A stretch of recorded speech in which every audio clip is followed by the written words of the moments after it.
না ফেরার দেশে চলে গেল পার্বতী। সিরিয়াল থেকে কি বিদায় নেবে অভিনেত্রী নাকি? বিস্তারিত জানতে ভিডিওটি দেখুন। সম্প্রতি আমরা দাদামণি সিরিয়ালে দেখতে পাই লগ্ন ভ্রষ্টা হতে যাওয়া পার্বতী। গ্রামের লোকদের মধ্যে নিন্দা শুরু হয়ে যায়। তখন আর কোনো উপায় না দেখে পার্বতীর বাবা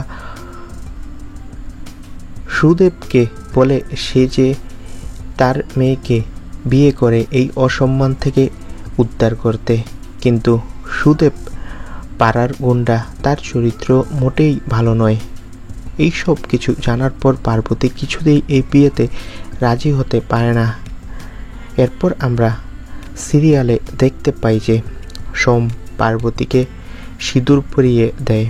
বিয়ের মণ্ডপে 4 বোনের সঙ্গে উপস্থিত ছিল সোম। পার্বতীর মায়ের চোখ যায় তার দিকে।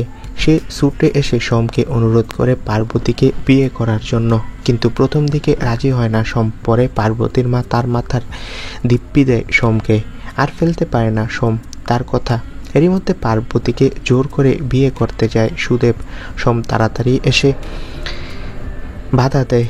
বিয়ের আসরেই হাতাহাতি হয়। অবশেষে সোম এসে পার্বতীর সিঁথিতে সিঁদুর পরিয়ে দেয়। তবে সামনে আমরা সিরিয়ালে একটা চমক দেখতে পাবো বন্ধুরা। সামনে সিরিয়ালে মারা যাবে পার্বতী মানে অভিনেত্রী অনুষ্কা চক্রবর্তী। হ্যাঁ, মারা যাওয়ার পর আবারও নতুন লোকে ফিরবে এই অভিনেত্রী। তবে অনেকে বলছে বাস্তবে নাকি অভিনেত্রী মারা গেছে। বন্ধুরা, বাস্তবে অভিনেত্রী সম্পূর্ণ সুস্থ রয়েছে। সামনে সিরিয়ালে তার চরিত্রটা মারা যাবে, মারা গিয়ে আবারও ফিরবে সে। তোমরা কে কে এই চমকগুলো দেখতে চাও কমেন্ট করে জানাও। ধন্যবাদ।